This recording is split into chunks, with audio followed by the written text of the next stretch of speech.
Mãezinha Isolda, a senhora se tranquilize e procure tranquilizar a todos. Quando foi de madrugada, assim, pela meia-noite, os colegas insistiram que ele ficasse na Barra, e ele não quis ficar. O pai dele falou com ele, era 1h30 da manhã, então insistindo com ele para que ele ficasse lá, e ele não quis.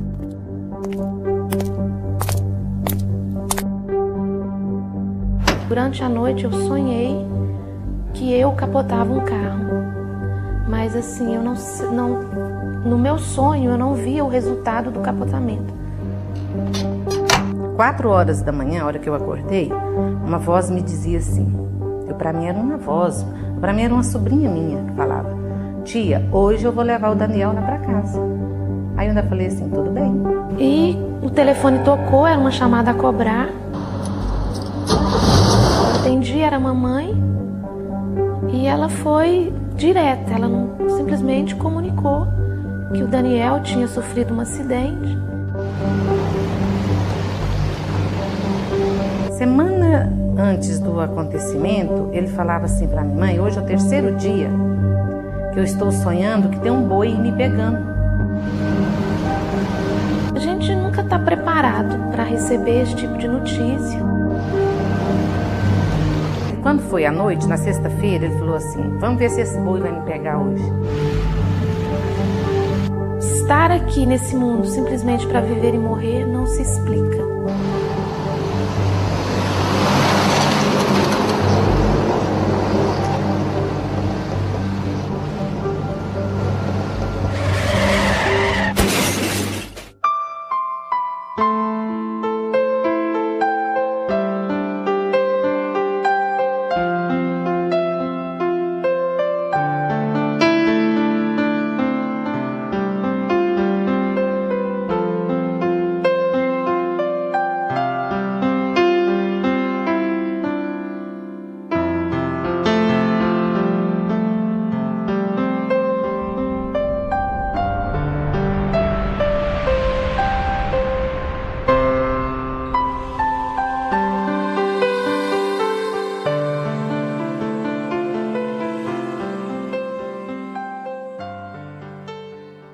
A grande pergunta acerca da origem e do destino da vida remonta ao tempo dos primeiros hominídeos.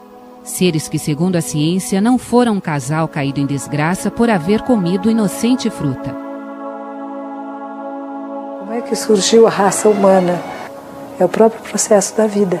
O relato da criação pode ser até de uma maneira infantil para nós hoje, mas para aquele momento histórico foi a revelação que eles tiveram de que Deus nos criou homem e mulher, Adão e Eva, né? Quer dizer, o primeiro homem, a primeira mulher. Os seres humanos apareceram em vários locais ao mesmo tempo, o que descarta totalmente a ideia de um primeiro casal ter povoado o mundo todo. Quando Deus soprou o ar, Ele deu o seu próprio sopro, quer dizer, o seu espírito. E nesse momento o homem foi pleno, porque ali circulava o sopro de Deus. Um místico islâmico chamado Ibn Arabi, ele viveu no século XIII. Ele, na realidade espiritual, entrava em contato com os profetas, com os seres espirituais e recebia informação. Em certa ocasião, Ibn Arabi estava fazendo a peregrinação a Meca. E nessa peregrinação, ele observou um ser que caminhava, né? E esse ser como que flutuava no ar. Ele aproximou-se desse ser e ele, quem é o Senhor, né? Estranhando a forma diferente daquele ser. E ele falou, sou um ancestral seu de 20 mil anos atrás. Aí Ibn Arabi disse, mas 20 mil anos? Dizem, segundo a tradição, que o primeiro homem, Adão, surgiu há 5.600 anos. Como é isso? Daí esse ser respondeu, a que Adão você se refere? Saiba que antes desse Adão, existiram milhares de outros Adãos, que surgiram e se sucederam numa sequência enorme. A raça adâmica seria essa raça mais evoluída, produto de imigração para o planeta Terra de espíritos mais evoluídos, egressos de outros planetas, né? Eram espíritos retardatários que não conseguiram acompanhar principalmente a evolução moral do planeta e foram trazidos para a Terra, encarnando entre a civilização chinesa, a egípcia, e várias civilizações mais adiantadas da antiguidade.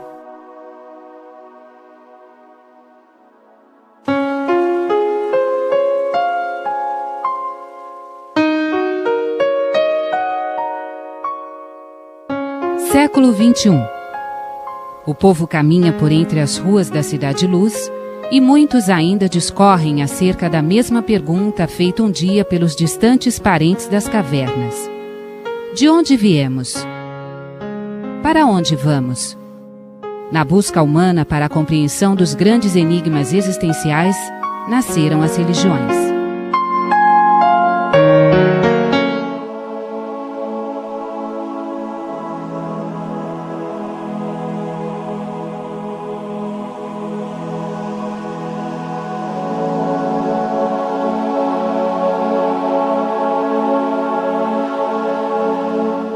Buda, ele não falava, eu estou criando uma religião.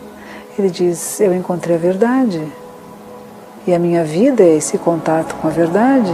E o que eu posso fazer é fazer com que as pessoas se lembrem do verdadeiro. Tem uma linguagem entre as religiões que se diz que quando o céu e a terra se encontram, aí há a plenitude. Eu acho que a religião é esse caminho de encontro entre céu e terra. A religião, ela motiva, ela traz essa energia, essa vitalidade, esse entusiasmo, esse enteose, estar com Deus, de construir este mundo na paz, na fraternidade. É o conjunto de métodos e processos que tem origem divina e permite o ser humano se tornar verdadeiramente humano, educando o lado material e animal da sua natureza e permitindo desenvolver o lado superior da sua consciência. A religião muitas vezes esteve de mãos dadas com a política, ambas unidas em disputas nada santas. Até hoje são vários os episódios de fundamentalismo religioso. A igreja, como tem uma instituição de 2000 anos, ela já passou por tantos percalços na história, né? Por tantos momentos de sombras, de erros. Muitas vezes o próprio religioso se corrompe também, se deixa seduzir, né? Pelos apelos e pelas ofertas de poder ou de qualquer outro elemento que são dados pelas instâncias materiais e passam a dar respaldo religioso para essas, digamos assim, ações de tirania e de opressão. Então, ao longo da história, muitas guerras foram justificadas por motivações religiosas, distorcidamente, distorcendo a orientação divina. Toda instituição, quando ela se institucionaliza muito, ela corre o risco de ser uma instituição muito fechada, muito pesada. O ser humano achava que tinha que conquistar a natureza, que tinha que dominar a natureza, e que tinha que dominar um povo, tinha que dominar o outro. E o que nós estamos percebendo agora? Que não precisa ser assim, que nós podemos compartilhar da terra juntos, que nós podemos cuidar uns dos outros, que podemos respeitar a diferença. Na passagem que Jesus diz assim, quem é minha mãe, quem são os meus irmãos? E em verdade vos digo que todo aquele que fizer a vontade do Pai, esse é minha mãe, meus irmãos. Ele está ali ampliando. As pessoas dizem assim, bem, a sua família também é o pessoal do seu clube, é o pessoal da sua igreja, é o pessoal da sua crença. E Kardec vem dizer que Jesus não está dizendo isso. Pelo contrário, está lançando os fundamentos do universalismo. Porque quando se fala de uma família universal, você precisa transcender o conceito de consanguinidade, de crença, de raça e de tudo, para aceitar o outro. Não importa de que raça ele seja, de que religião ele seja, o que ele seja, é o seu irmão. Um elemento sagrado, né, de todo indivíduo, de toda comunidade, o direito à vida, o direito à livre escolha, né, da sua religião, por exemplo. Ninguém pode interferir com o livre-arbítrio de um ser humano, não é? Ninguém pode invadir uma outra comunidade para impor a sua religião. Então nós temos em Jesus o grande sentido da missão da igreja. E toda vez que a igreja se afastou da missão de Jesus, ela incorreu em erros graves.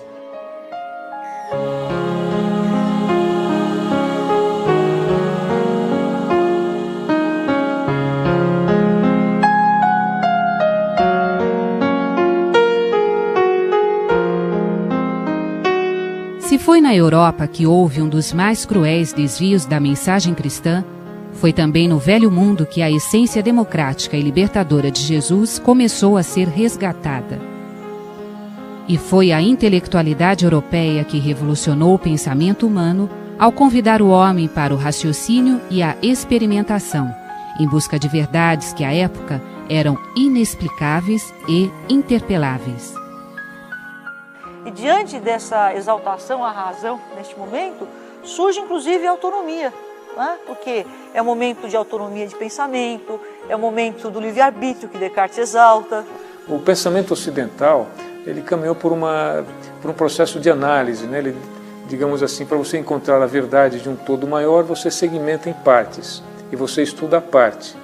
E nesse processo foram descobertas muitas leis da natureza, da física, etc. Muitos fenômenos puderam ser explicados, né? Então, do ponto de vista científico, o que acontece? Neste momento, nós temos na física, a física de Newton, a lei da gravidade, na biologia, a presença de Darwin, de Lamarck, que trouxeram toda uma explicação naturalista, biológica para a evolução.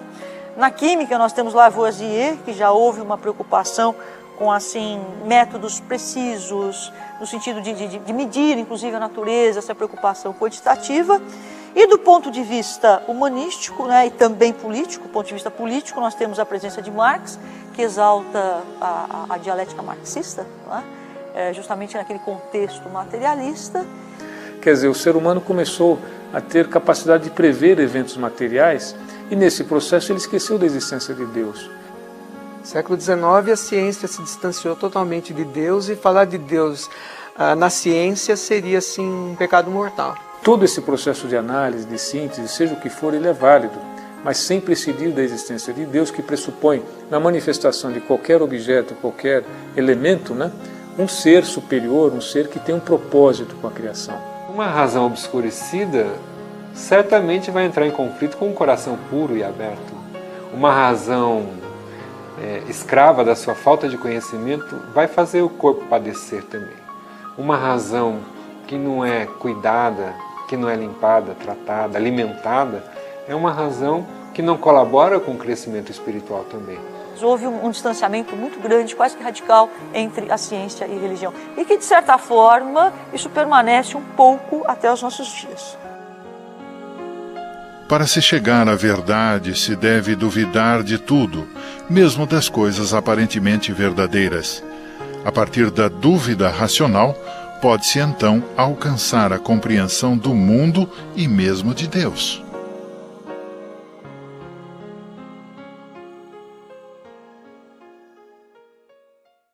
O racionalismo e o iluminismo haviam deixado claro ao mundo que era preciso educar.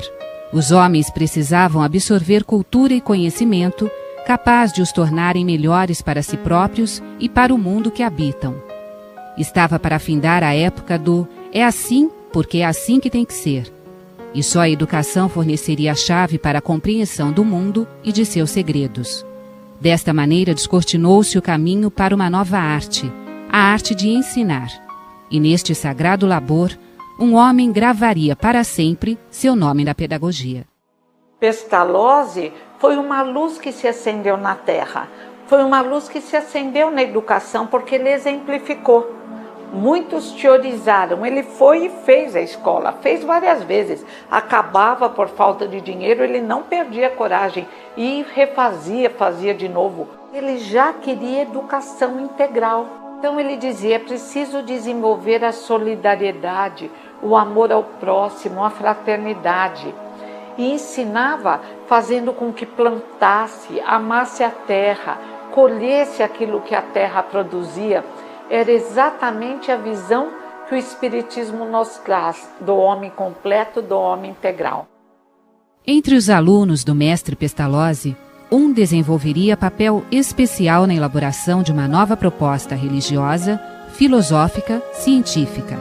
No dia 3 de outubro do ano de 1804, nascia em Lyon, segunda maior cidade francesa depois de Paris, Hippolyte Léon Denisard Rivail, que mais tarde ficaria conhecido como Allan Kardec.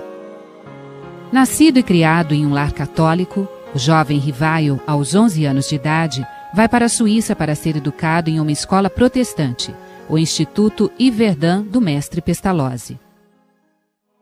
Os pais de Kardec entenderam a importância da educação, levaram Kardec para as melhores escolas. E quando o pai compreendeu como ele tinha um intelecto iluminado pela moral maravilhoso, disse para a esposa: a melhor escola agora está com Pestalozzi. Eram dois espíritos amigos. Pestalozzi tinha mais de 70 anos, Kardec 14, e se amavam e se respeitavam. Kardec substituía, dava aulas quando faltava algum mestre. E Pestalozzi, quando se despede de Kardec, faz um pedido: que ele não se esqueça que no coração das mães encontraria um material indispensável à educação dos filhos.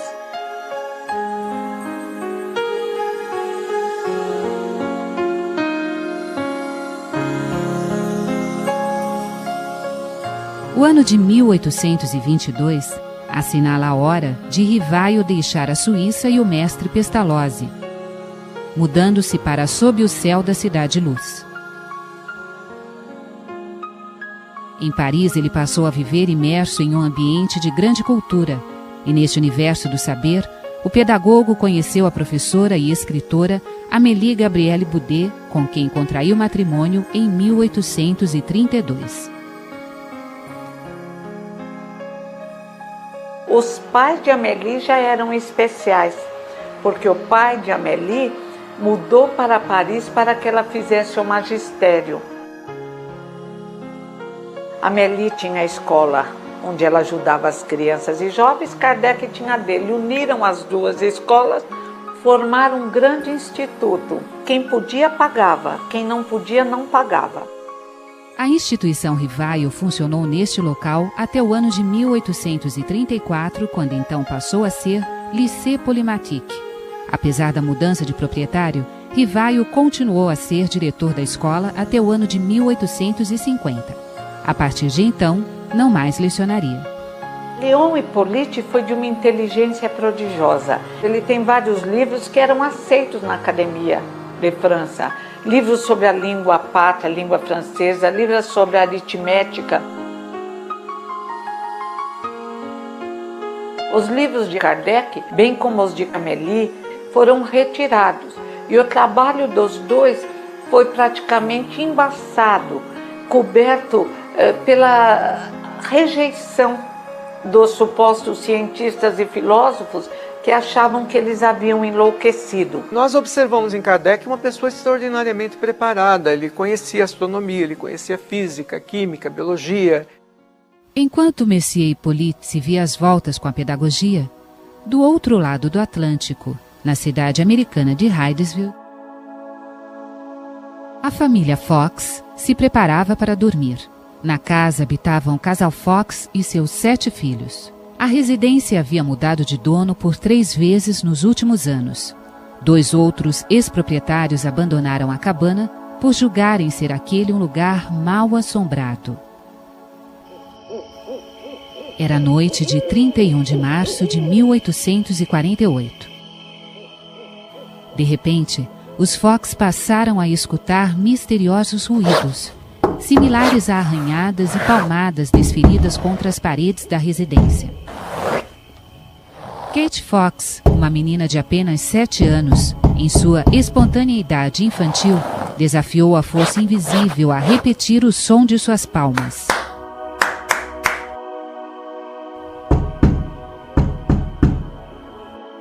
A senhora Margaret Fox ousou perguntar: quem responde? É um ser humano? É um espírito? Se for, dê 2 batidas. A notícia alastrou-se pelos Estados Unidos e foi cruzar o Atlântico, atingindo o Velho Mundo. O fenômeno que se deu nas terras estadunidenses sucedeu também em outros cantos da Terra, e em pouco tempo as pessoas se uniam para fazer perguntas aos espíritos que respondiam em forma de batidas. Nos Estados Unidos, isso foi para a Inglaterra e da Inglaterra para a França. E aí foi um suceder de manifestações mediúnicas que foram progredindo. Disso redundou as mesas girantes ou mesas rotantes, né? Onde os salões de intelectuais de Paris foram invadidos por essas, na época, brincadeiras. Eles falavam o alfabeto, começavam a falar o alfabeto, e a mesa levantava-se num pezinho, uma mesinha de 3 pés apenas, e batia no chão quando eu queria uma letra. E assim eles iam anotando as frases, mas era uma coisa muito lenta. Allan Kardec observa pela primeira vez o cenome. Ele logo deduz que aquilo não poderia estar surgindo, sendo um fato tão excepcional, estar surgindo só para divertir as pessoas. Mas sim, deveria ter uma razão a mais para isso. Kardec, então, o professor, né, de Hippolyte, ele era um grande magnetizador, conhecia magnetismo profundamente, e ele então encontra-se um dia com o senhor Fortier, que também era um grande magnetizador, e o convida para assistir essas reuniões. É quando aí ele começa a frequentar. Até então eles julgavam que isso era uma atração magnética, sim. Eles acreditavam nisso, mas não que houvessem espíritos. Mas Kardec percebeu que devia ter alguma coisa mais inteligente do que uma simples mesa respondendo. Até que daí foi aumentando a intensidade, então vieram mais psicografias. Colocavam as letras de alfabeto na mesa e os médiuns, então, por influência de espíritos, apontavam as letras e eles iam formando as frases, dando resposta às suas questões.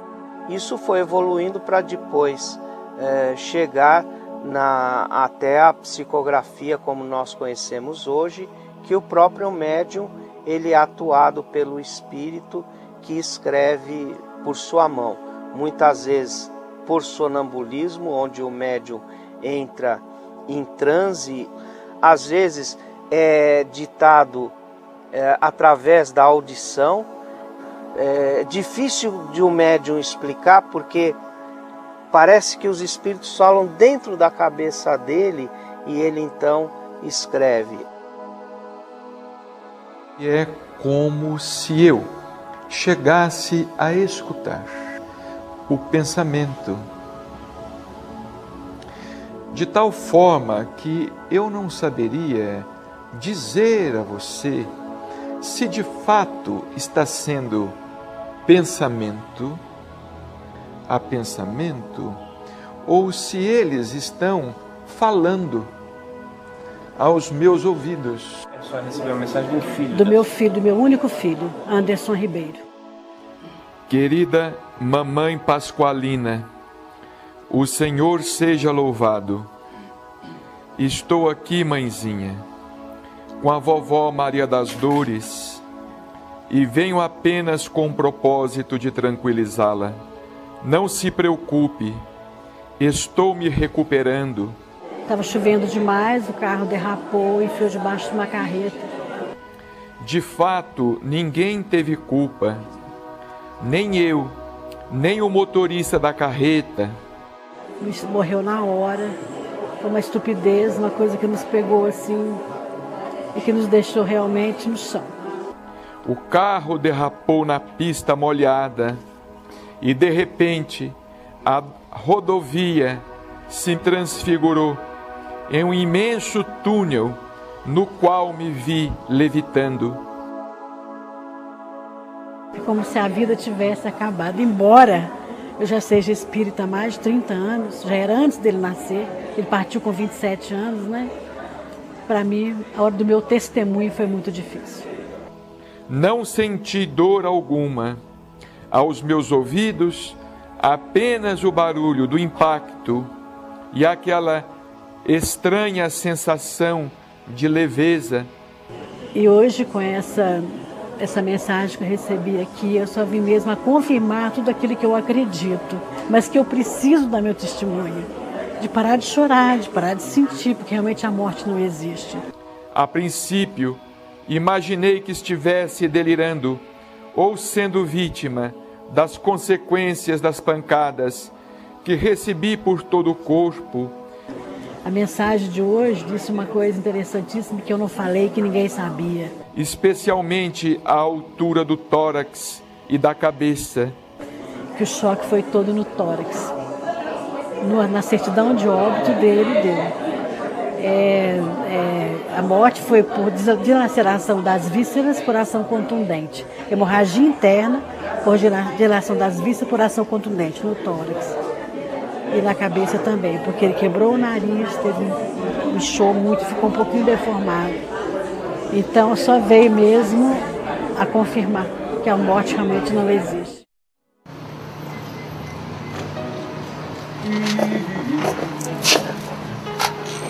Em maio de 1855, Rivaio assistiu a algumas experiências feitas nesse local. Era aqui que residia a senhora Plaine Maison, e foi neste lugar que o professor Hippolyte teve o primeiro contato com o fenômeno das mesas. O que viu não deixou dúvidas ao professor. Havia ali um fato que necessariamente decorria de uma causa. Eu entrevia naquelas aparentes futilidades qualquer coisa de sério, como que a revelação de uma nova lei, que tomei a mim estudar a fundo.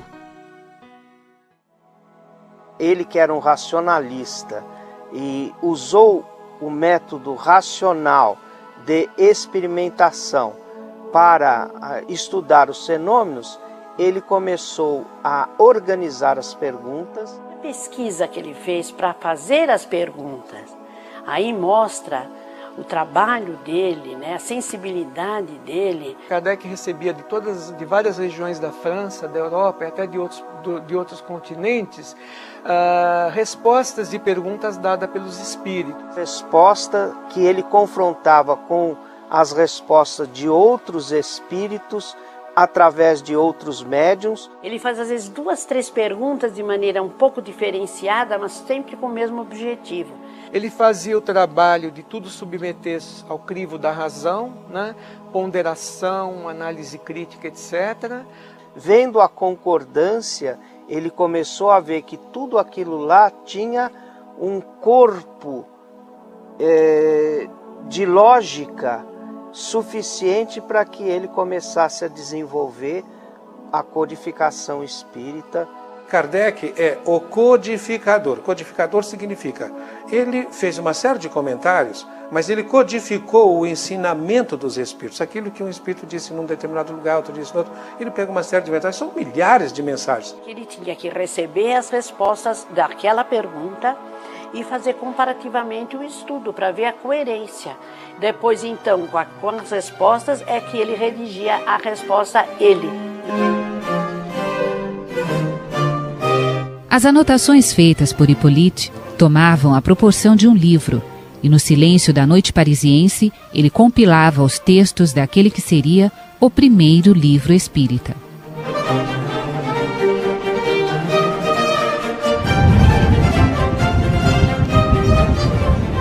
No dia 18 de abril de 1857, Kardec lança a primeira edição de O Livro dos Espíritos e usou recursos seus e de um amigo, o Sr. Tiderman, para a publicação da obra.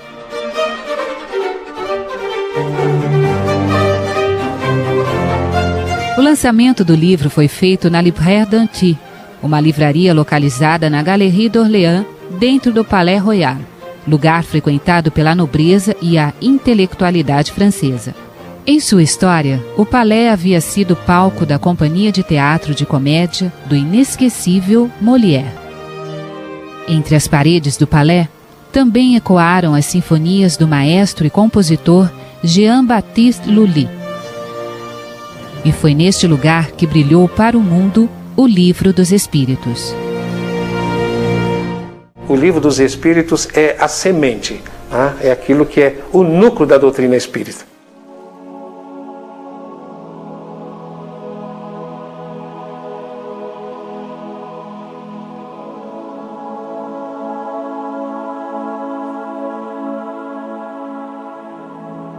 Kardec coloca a figura de Deus como causa primária, a inteligência suprema. Para mim, na verdade, esse conceito de Deus é a inauguração na Terra de uma religião cósmica, em oposição ao Deus social, ao Deus primitivo, né? É um livro muito lógico na sua sequência, né? Muito inteligente, muito abrangente, é considerado o livro de filosofia espírita justamente porque as conclusões em relação a tudo que havia de manifestação dos espíritos estava interpretada ali a partir do raciocínio e naturalmente com base na mediunidade, que é a base da pesquisa da ciência espírita, né? A filosofia espírita, ela é uma síntese da filosofia tradicional. A filosofia espírita, ela é o delta aonde desemboca a filosofia tradicional. Sócrates já exaltou a importância do conhece-te a ti mesmo. Então ele já foi o primeiro na história do pensamento a trazer um método. Mas esse método científico não é desvinculado da questão moral. Esse método era um método de questionamento que conduzia, logicamente, à busca da verdade, mas essa busca da verdade já implicava em uma purificação da alma. Tudo isso implica em conhecer a si mesmo para se chegar à verdade. Surge então Platão, já afirmou a realidade da reencarnação, já afirmou a existência do mundo ideal, este mundo das ideias, este mundo de natureza espiritual, porque o mundo material para ele era um mundo ilusório, era um mundo que não é. E por que não é? Porque tudo que é material é transitório, é passageiro. O que é, portanto, autêntico, o que é legítimo, é aquilo que permanece. E o que é que permanece? As ideias, a realidade espiritual. Aristóteles, ele exalta este conhecimento do ser. Esta noção do ser considerado como uma potência que busca atualizar-se é o fundamento para a doutrina dos espíritos. Por quê? A evolução do espírito dá-se a partir da interioridade, a partir da atualização dessas potências divinais que todo ser humano, que todo espírito tem. Portanto, a preocupação da educação espírita é justamente levar o indivíduo a uma consciência das suas potencialidades, não é? Que o habitam em germe, para então manifestá-la, atualizá-la. Então nós temos aí na filosofia antiga, não é?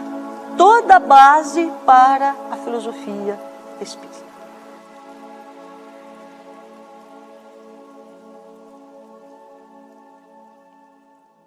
No Livro dos Espíritos, Allan Kardec fala de um corpo espiritual.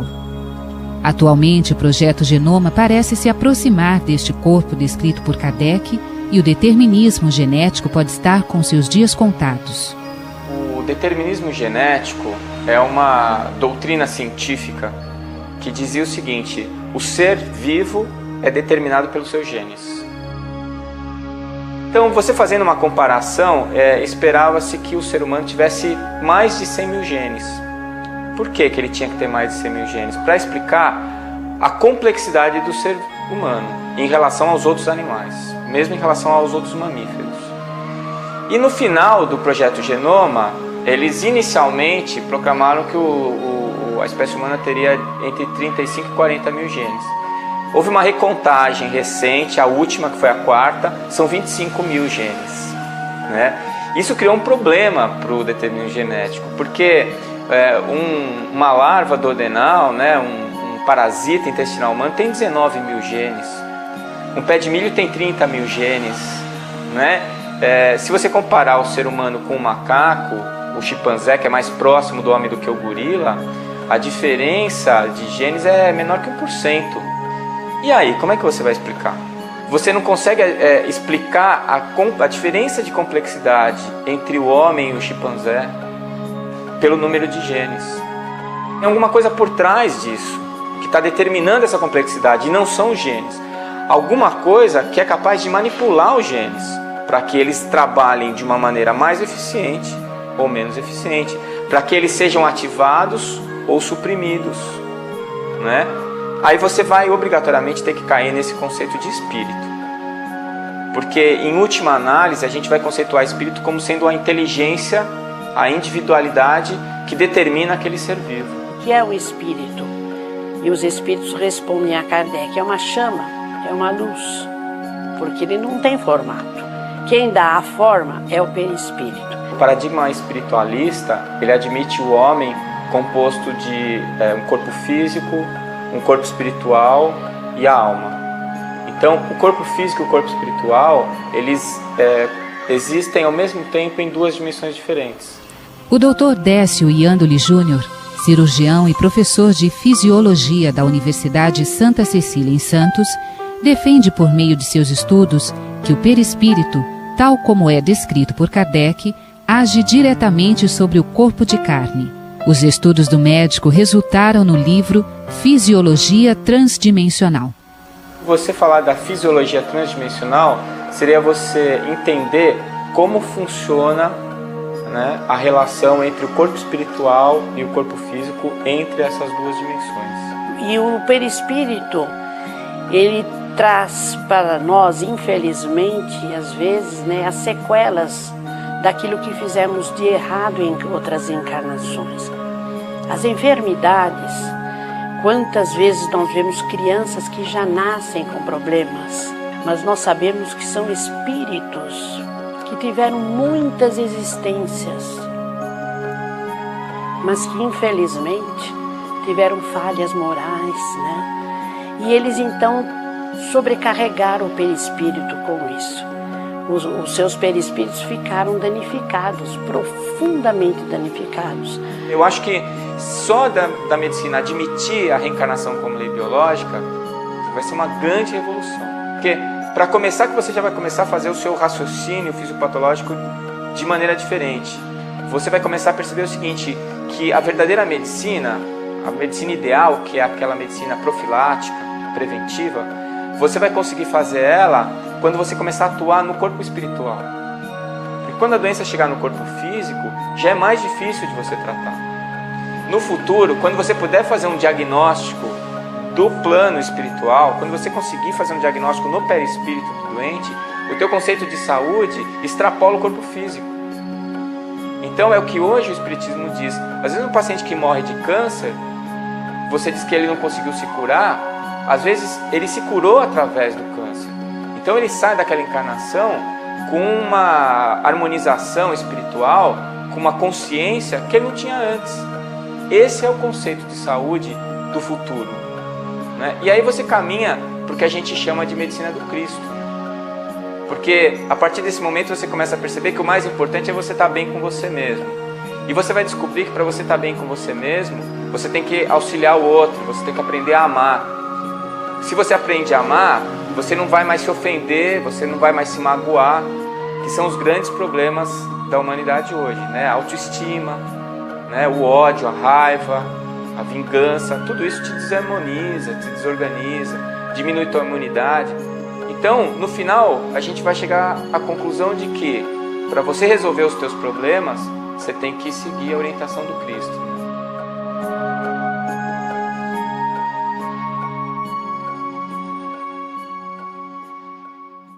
O Livro dos Espíritos sustenta a vida inteligente nos mundos espalhados no universo e descreve a Terra como sendo um planeta relativamente novo, estando apenas no segundo estágio de evolução. O livro narra que durante a história terrena estiveram encarnados entre nós espíritos vindos de outros planetas, que através de suas bagagens intelectuais e morais mais avançadas, trouxeram para cá avanços em todas as áreas do pensamento e da moral humana. A obra em sua edição definitiva é composta de 1019 perguntas feitas por Kardec e respondidas por espíritos.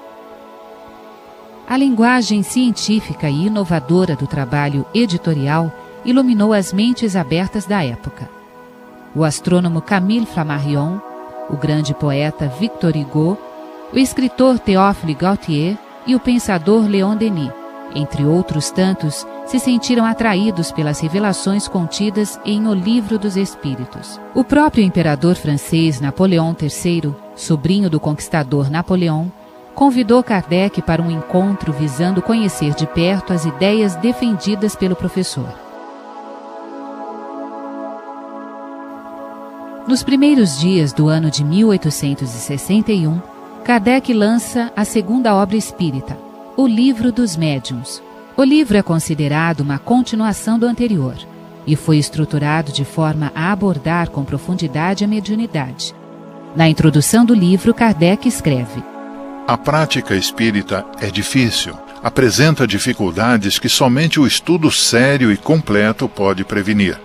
A mediunidade era taxada de loucura pela ciência, na verdade, de loucura. As pessoas que tinham mediunidade eram internadas como loucos, isso pela ciência. E do outro lado, pelos religiosos ou por pessoas que não conheciam, achavam que era o demônio, que era o diabo que estava ali. E Kardec então veio fazer uma colocação mostrando que não era nem uma coisa nem outra, que era um espírito dos homens que já viveram aqui. Querida Helena, querida esposa, o Senhor nos ampare e proteja. Estou aqui, e em verdade, entre aqueles que se amam, 35 anos não passam de 35 minutos. Ele faleceu em 1970, tem 35 anos. Lamento tê-los deixado quando talvez vocês mais necessitassem da minha presença e dos meus braços. Ele bebia muito. Aí, de repente, ele parou de beber. Mas quando ele parou de beber, já estava com cirrose hepática. Graças a Deus, no entanto, não nos perdemos de todo, embora a situação do nosso Carlos venha me preocupando. E nessa mensagem ele fala do meu filho, que o mais velho virou um alcoólatra. Solicitaria ao querido filho que não esmorecesse na luta contra o alcoolismo. E a minha filha do meio, ela teve um câncer. Não podemos, por outro lado, nos esquecermos das bênçãos inúmeras que temos recebido, como, por exemplo, a vitória alcançada pela Cláudia contra o câncer que a acometeu. Sofreu muito mesmo, ela fez 9 cirurgias. Com todo o meu afeto, amor e saudade, Manuel de Freitas Gomes. Tenho certeza absoluta, porque eu não falei nada com o Bacelli. Eu não falei nada, eu apenas entreguei o papel com o nome dele, a data do nascimento e do falecimento. E como que ele vai saber que eu tenho uma filha que chama Cláudia Lúcia, um filho que chama Carlos e outro que chama André Luiz? Né? Eu não falei para ele isso. E eu não falei nada de assim,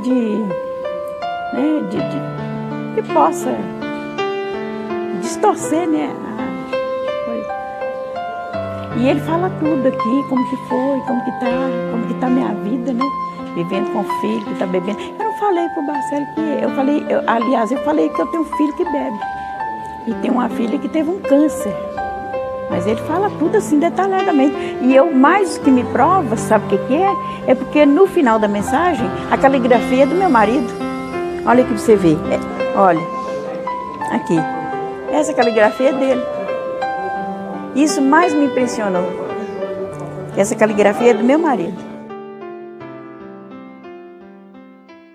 No momento de assinar a mensagem, por exemplo, em muitos casos, eu percebo um envolvimento diferente a nível de o espírito me ocupar outras regiões do cérebro e que, digamos assim, se comunicam mais especificamente com a movimentação do braço, e determinadas entidades chegam a desenhar o próprio nome. Segundo Kardec, todos somos médiuns. Nós não precisamos ter uma mediunidade ativa, mas ela pode ser subjetiva, mas todos somos. Nós somos ondas e mentes, cérebro, ondas e mentes, então nós estamos sempre em contato com o mundo espiritual. O corpo de carne não impede isso. Então, se nós não temos uma mediunidade através de uma psicofonia, direta ou através de um efeito físico, mas nós temos através da inspiração, é muito comum, da intuição. Tenho uma mediunidade na cabeça, tenho procurado tê-la na cabeça e no coração, como nos ensinou Chico Xavier, mas tenho feito o possível que a mediunidade não me suba à cabeça, porque eu sei perfeitamente que o dia que a mediunidade me subir à cabeça,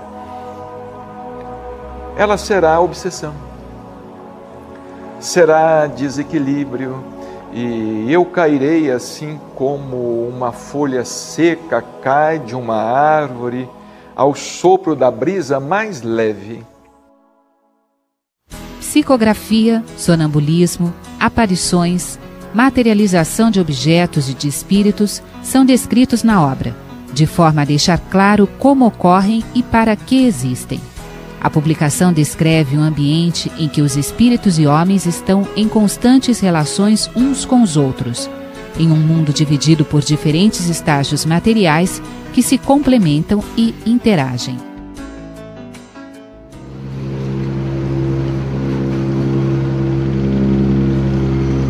No ano de 1861, o Espiritismo ganharia o seu maior presente mercadológico. Maurice Lachatre encomenda junto ao amigo Allan Kardec alguns livros espíritas para distribuí-los na Espanha. Mesmo com todas as taxas da alfândega espanhola pagas, o bispo de Barcelona apreende 300 volumes e os faz queimar em praça pública. Depois da fogueira patrocinada pelo bispo, muitos que até então nunca haviam se interessado em ler uma obra espírita tiveram suas curiosidades aguçadas e os livros de Kardec se espalharam pela Europa. A divulgação da doutrina espírita não dependeu exclusivamente do presente do bispo. Kardec, a partir do ano de 1860, passou a viajar pela França apoiando a abertura de novos centros de estudos espíritas. As duas grandes guerras fizeram com que o espiritismo praticamente desaparecesse da Europa. Na cidade de Kardec, antes da Primeira Grande Guerra, só na cidade existiam cerca de 20 centros espíritas lá. Existia uma federação espírita só na cidade de Lyon, que hoje você encontra lá, parece que 2 grupos espíritas apenas, surgidos recentemente.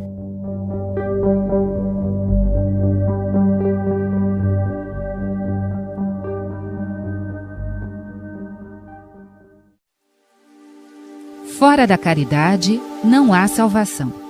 Esta é uma das bases da revelação espírita e é também o título do capítulo 15 de O Evangelho segundo o Espiritismo, o terceiro livro do Pentateuco kardeciano, lançado em abril de 1864. O Evangelho segundo o Espiritismo é um livro que Kardec escreveu a partir da terceira parte do Livro dos Espíritos, as leis morais. As leis morais tratam do comportamento ético do homem, do ponto de vista espiritual. E aí ele escreve o Evangelho segundo o Espiritismo, partindo de falas do Cristo e analisando essas falas do Cristo segundo uma ótica de uma doutrina que fala de reencarnação, de evolução do ser humano, evolução dos mundos e traçando o perfil do homem perfeito.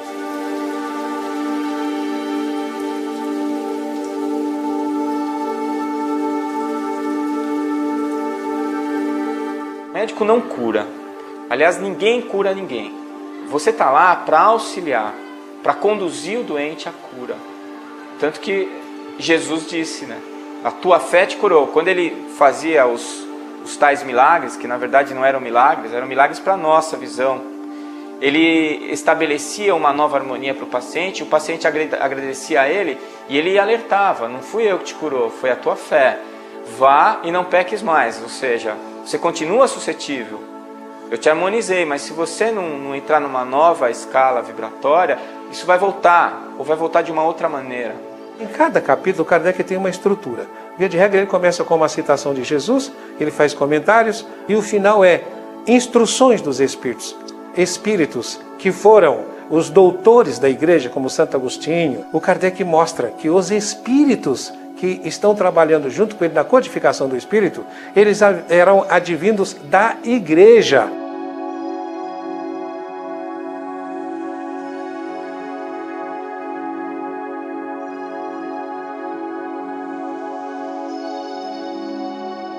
As pessoas falam o Evangelho de Kardec. Não é o Evangelho de Kardec. É o Evangelho de Jesus numa visão espírita. Na visão de alguém que sabe o que é reencarnação, o que é evolução, o que é lei de causa e efeito e o que é o nosso destino como seres humanos.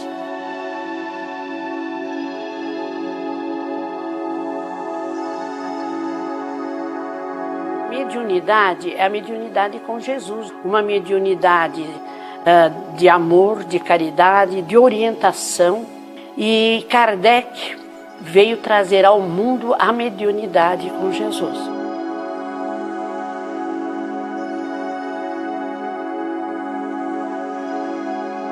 Considero o maior educador, sem considerar o fator religioso, Jesus de Nazaré. Ele é completo como educador. Primeiro ele ama profundamente, depois ele desperta a autoimagem positiva. E Jesus usava histórias que atingiam afetivamente. Partia do concreto, de algo que podia ser visto, pego, sentido, que é exatamente o que é indispensável para crianças e jovens compreenderem. Não é um Jesus que vem trazer dogmas. E não é um Jesus também que vem dizer, olha, eu estou fazendo as coisas para que vocês não façam. Ele vem e diz assim, eu sou o caminho, a verdade e a vida. E Kardec explica o que ele quer dizer com isso. Quando diz, eu sou o caminho, diz, olha, vocês precisam fazer isso que eu estou fazendo. E isso que eu fiz, todos vocês podem fazer. Aliás, ele diz isso explicitamente. Isso que eu faço, vós o fareis e ainda mais. O Kardec ele se baseia principalmente nos livros canônicos, né, nos evangelhos canônicos, mas não se cinge àquilo que havia na época. Ele fala da tradução, por exemplo, da tradução grega da Bíblia, ele fala daquilo que havia em hebraico, da tradução latina, ele usa várias versões da Bíblia. Por exemplo, no capítulo em que ele trata da reencarnação, ele traz até os textos que explicitam a reencarnação de uma maneira muito clara, desde os evangelhos.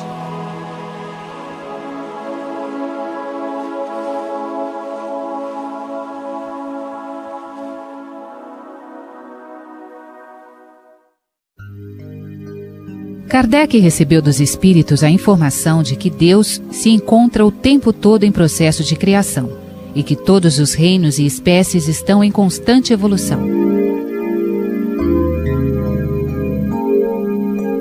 No reino hominal, as sucessivas experiências reencarnatórias têm por fim elevar cada espírito a estágios mais evoluídos. Desta forma, todos estão fadados à escala crística da evolução. A reencarnação funciona tal qual eficiente educandário. Naquilo que falhamos, voltamos e repassamos.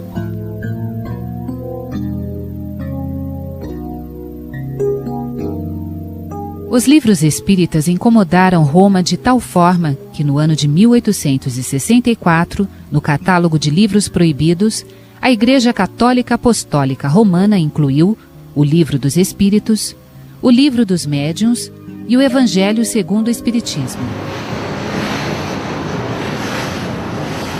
A medida não impediu a expansão da mensagem espírita e o codificador não se deixou abater. No ano seguinte, mais precisamente em agosto de 1865, Kardec lança a quarta obra espírita. No Céu e Inferno, ele analisa a questão que as religiões falam, principalmente a tradição católica, né, apostólica romana, falando de anjos e de demônios. Quem são os anjos? Que são os espíritos perfeitos. São aqueles que estão do lado de lá e que estão torcendo para que façamos a coisa certa. Mas com uma diferença fundamental. Eles não impõem, respeitam a nossa vontade, o nosso livre-arbítrio. Quem são os demônios? Simplesmente nós mesmos, quando imperfeitos e passamos para o lado de lá, esses são os espíritos inferiores.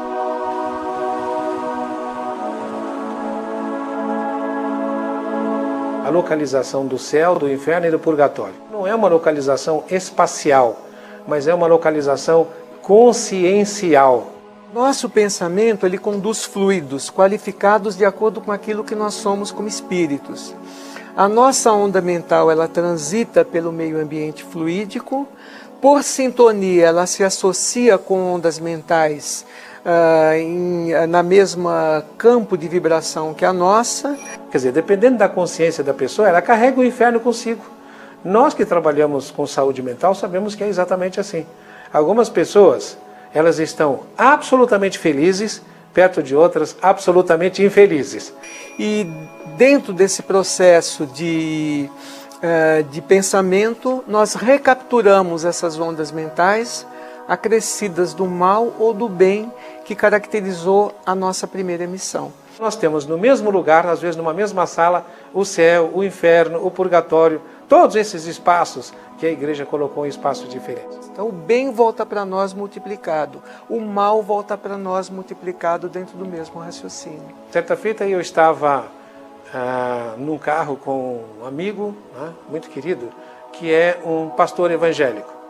E na nossa frente tinha um outro veículo com um decalque no vidro traseiro.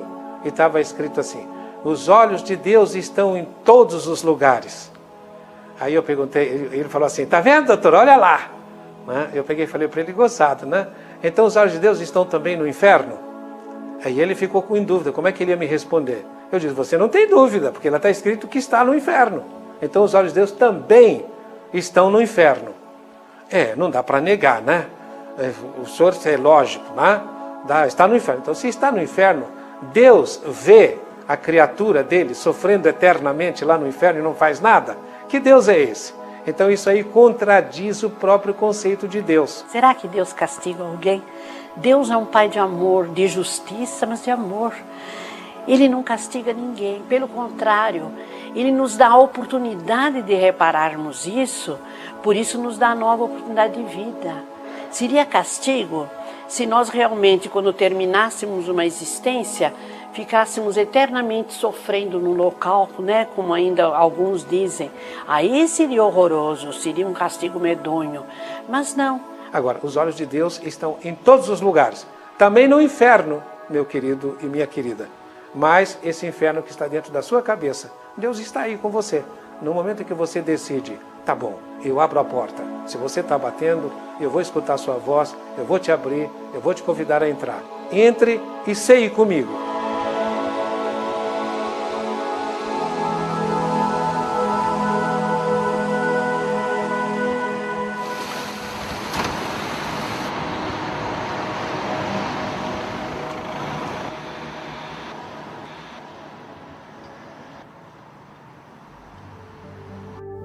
Cem anos depois de Kardec, a filosofia na França quase se desfez nos sofismas do nada.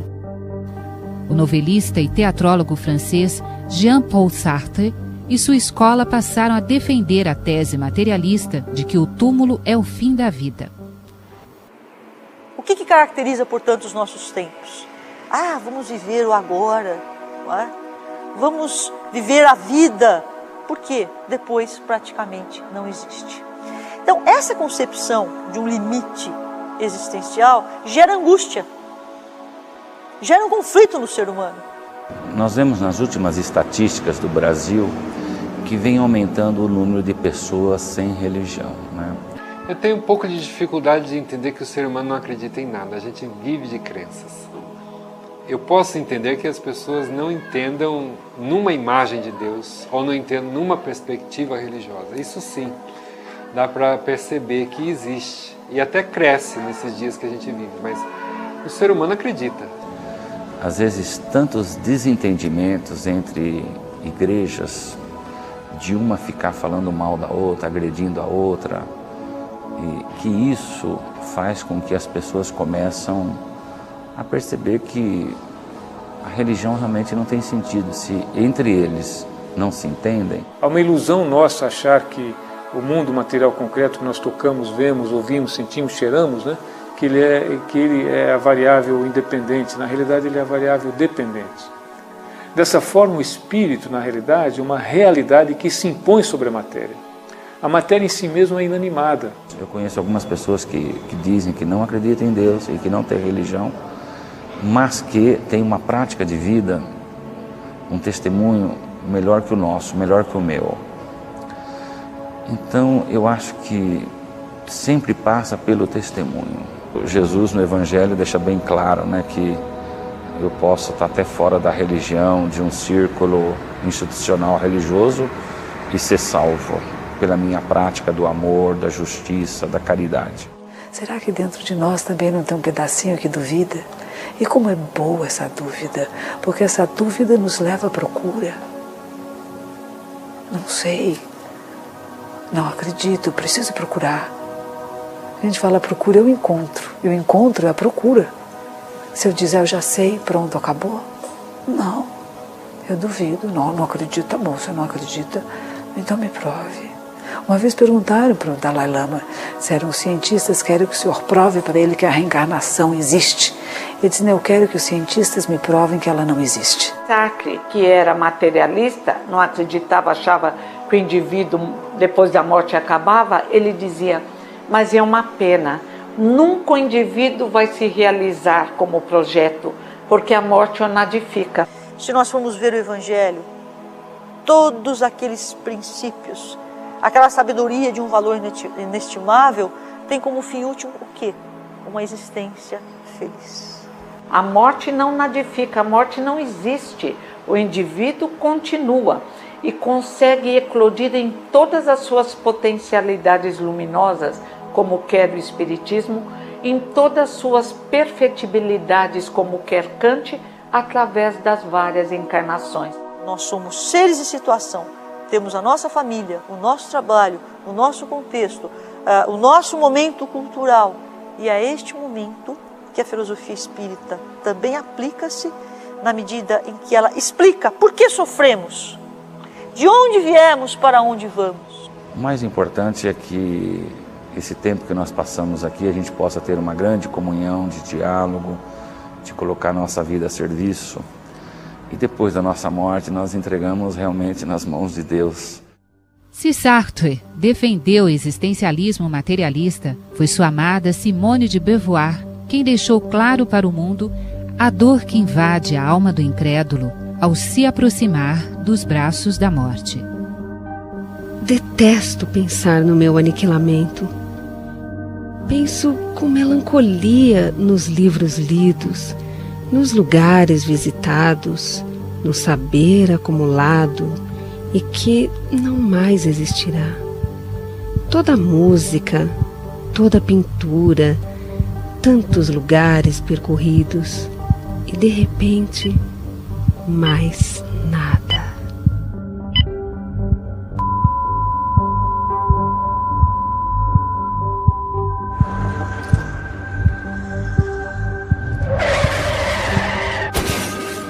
Quando foi 5h19 da manhã, o telefone toca, avisando.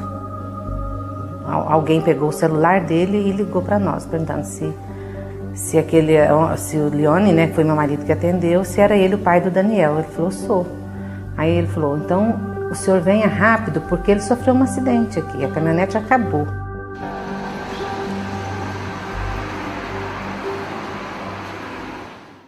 A gente ia hoje para lá, na certeza de que nós iríamos receber uma mensagem, um recado do Daniel. Eles se sentem motivados e muitos deles chegam a nos dizer que sonharam com os familiares desencarnados e que os familiares pediam que eles viessem a Uberaba e nos procurassem porque desejavam dizer alguma coisa. Nós não os conhecemos. Eles não nos conhecem pessoalmente, pode nos conhecer através dos livros, mas não nos conhecem pessoalmente e viajam 500 quilômetros, 700 quilômetros, mais de 1000 quilômetros. Cheguei lá, depois que passei pelo médium lá, falando os nomes, o nome deles, porque tem um questionamento ali antes, né? Ele pergunta o nome da pessoa, o nome do pai, da mãe ali, alguma coisa, alguns dados, né? E esse contato com os familiares, eu digo a você e a todos aqueles que estão nos assistindo, quanto mais o médium puder se ambientar, quanto mais o médium puder se ambientar no psiquismo da família e no psiquismo do espírito, não é? E se permitir, através de seu próprio psiquismo, essa ambientação, mais facilidade no momento do intercâmbio. E eu sentei lá e parece que eu tinha certeza, meu coração estava grande.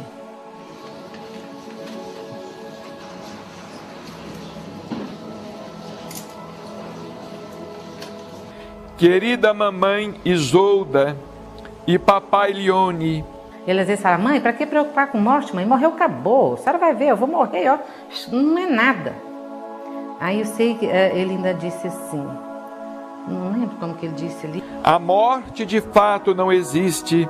Então, ele quis ele comprovou, né, para mim, que ele falava que não era nada, mas que não é, que a morte, a vida não acaba na morte. Deixei o corpo de carne, mas não deixei a vida. Quando ele me identifica como a irmã que está grávida. O meu amor de irmão, as queridas Elaine e Valquíria, especialmente a Valquíria, que dentro de mais alguns dias nos ensejará a chegada do Fernando. O médium, ele não poderia saber que era eu, a Valquíria, ou era a Elaine, mas ele citou meu nome como a que vai ter um filho. Esqueçamos o acidente em Barra do Garças. E o acidente foi em Barra do Garças, ele não poderia saber também. Deste outro lado, reconheço-me o mesmo Daniel, um pouco talvez mais lúcido e esperto, mas ainda sem o mais leve sinal de asas nos ombros. Respiro e caminho, tenho fome e necessidades quase tão idênticas àquelas que sentimos no corpo de carne. E o conselho que eu dou é que não chorem, não lamentem. E todas as vezes que pensar no seu filho, pense quando ele estava feliz, estudando, ou passeando, ou fazendo qualquer coisa, mas que seja coisa boa. Não lembre dele no sofrimento, na tristeza. E todas as vezes que lembrar, fala, meu filho, eu te amo, Deus te ama, e hoje você está melhor. E que cada dia você vai ser melhor, porque você vai querer ser melhor. Inquestionável a mensagem mediúnica, não tem dúvida de que foi ele que passou aquelas letras ali no papel. Não se preocupem, estou bem, e não mais lamento o que houve. Lamento sim por vocês, mas quanto a mim, digo-lhes que me sinto melhor. Com o meu carinho, a senhora e ao querido papai Leone, o filho e o irmão, que não os esquece. Daniel.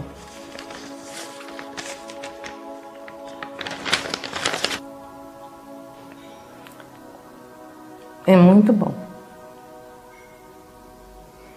Muito consolador. No ano de 1867, Kardec encerraria o 5º livro de seu Pentateuco, publicando a obra A Gênese, os milagres e as predições segundo o Espiritismo.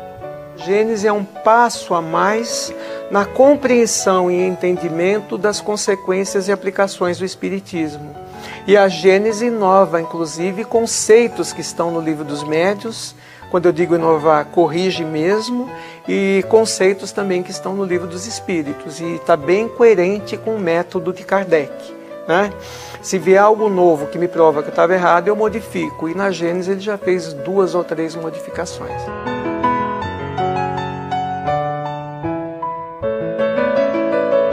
Todo conhecimento que o Espiritismo nos traz não é um conhecimento que o revelador Kardec, os espíritos que se manifestaram, criaram. Eles apenas revelaram algo que já existia.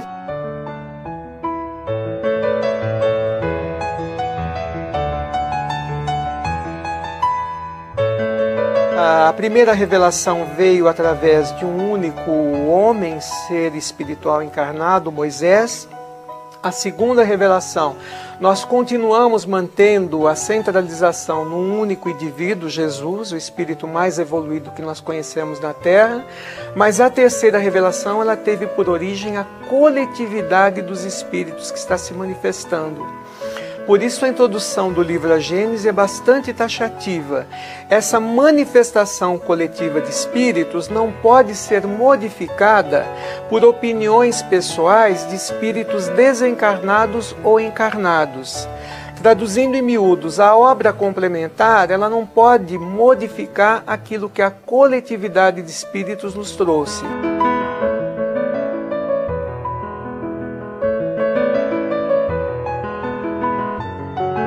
Do ponto de vista espírita, a doutrina é categórica, todos os mundos são habitados.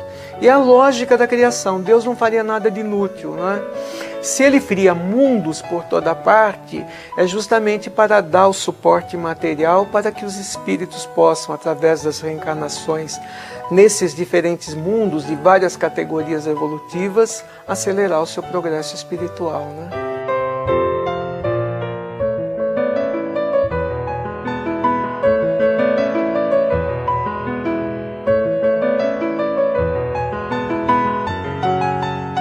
Na concepção da Academia Francesa, milagre seria um fato que se produz no meio natural, não explicado por leis conhecidas, mas eles não descartam a existência de uma lei provocando aquele fato e nós desconhecemos essa lei. Popularmente, o milagre tem outra conotação, é um fato sobrenatural.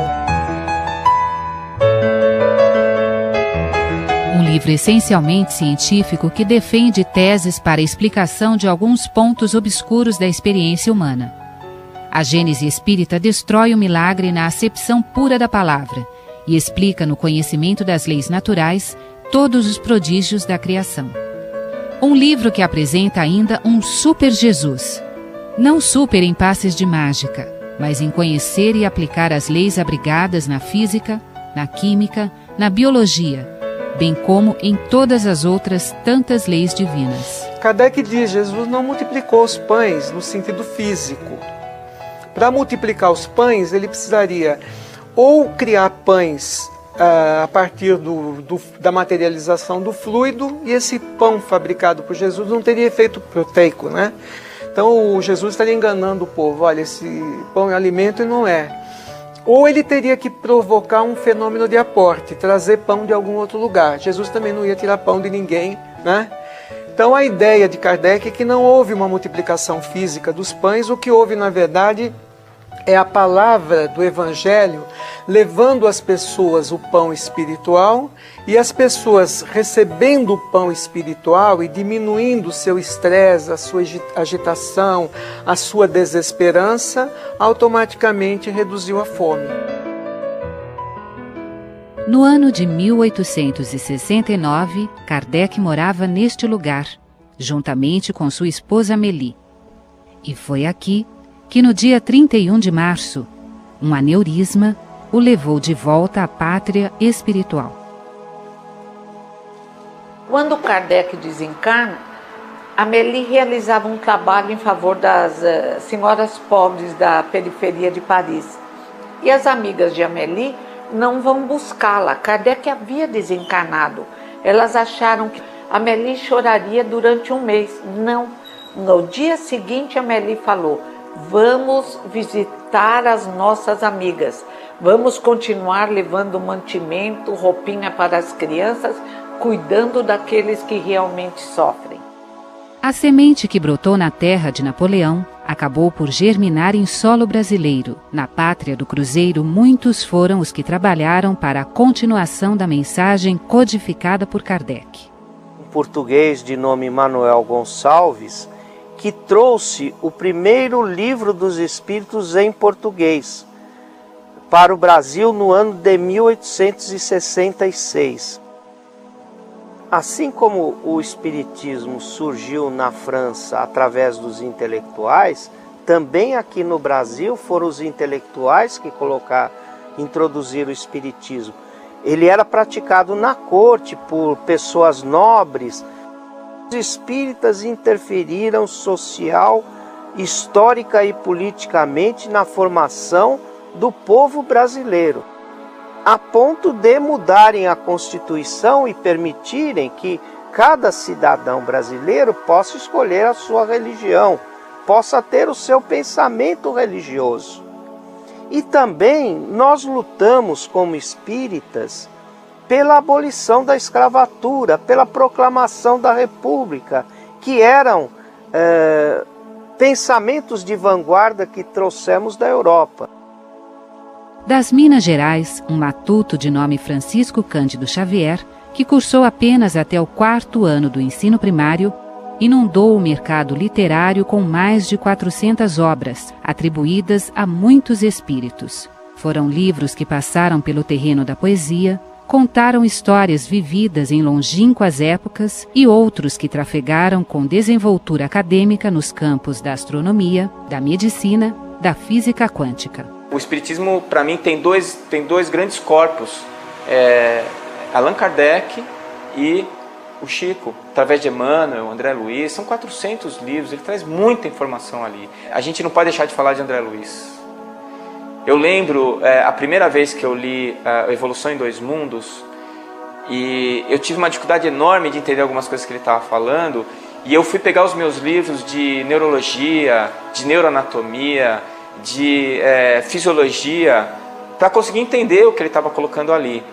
E eu percebi o seguinte, que quando o Chico Xavier psicografou algumas coisas que ele escreveu lá, principalmente com relação aos neurônios, aqueles conceitos que ele colocou lá e que hoje estão nos livros de histologia, de neurologia, não existiam. Quer dizer, o André Luiz, ele antecipou uma série de informações sobre a neurociência. E muita coisa que está colocada por André Luiz ainda está por ser comprovado.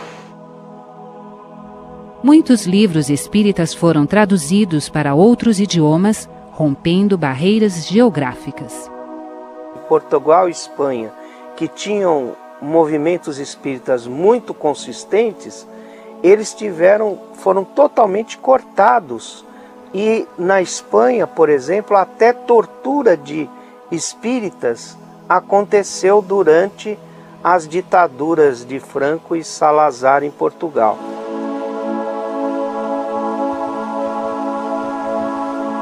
Hoje, esse espiritismo está ressurgindo na Europa, mas o espiritismo como uma doutrina reformadora do pensamento religioso da humanidade, ela tem um futuro garantido em todo o mundo. Não temos a pretensão de dizer que em pouco tempo muitos vão praticar espiritismo. Não se trata disso. Se trata de que os princípios que o espiritismo traz são conceitos que a humanidade naturalmente irá observar.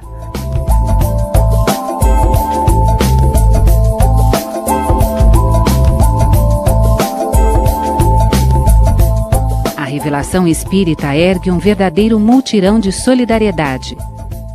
São entidades que buscam atender às necessidades humanas, oferecendo bases sólidas para que os homens possam caminhar por si próprios. Uma doutrina que não conta com hierarquia sacerdotal, nem dogmas, igrejas ou mesmo imagens. A revelação espírita propõe ainda o respeito às diferenças, o ecumenismo e a ausência de preconceitos, partindo do princípio de que todos são filhos do mesmo Deus. A proposta espírita passa essencialmente pela caridade, pela oração, pela compreensão dos defeitos próprios e pela consequente melhoria interior de cada ser, buscando o aprimoramento humano.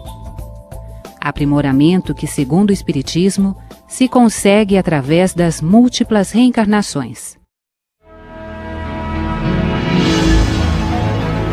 E a vida continua. Realmente a morte não existe. A vida prossegue. Para mim, a doutrina espírita é o remédio do século. Deus é um Pai de amor, de justiça, mas de amor. Entre todos, eu considero o maior educador, sem considerar o fator religioso, Jesus de Nazaré. Para você resolver os teus problemas, você tem que seguir a orientação do Cristo. Isso que eu faço, vós o fareis e ainda mais.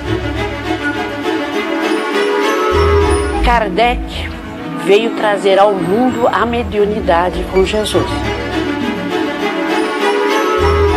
Deus como causa primária, Deus como inteligência suprema, para mim esse conceito de Deus é uma das principais inovações que a doutrina espírita nos trouxe. Em Paris, a cidade berço do espiritismo, no cemitério Père-Lachaise, acima do dolmen erguido em homenagem ao codificador, encontra-se, cravada na pedra, a célebre frase: nascer, morrer, renascer ainda e progredir sempre. Tal é a lei.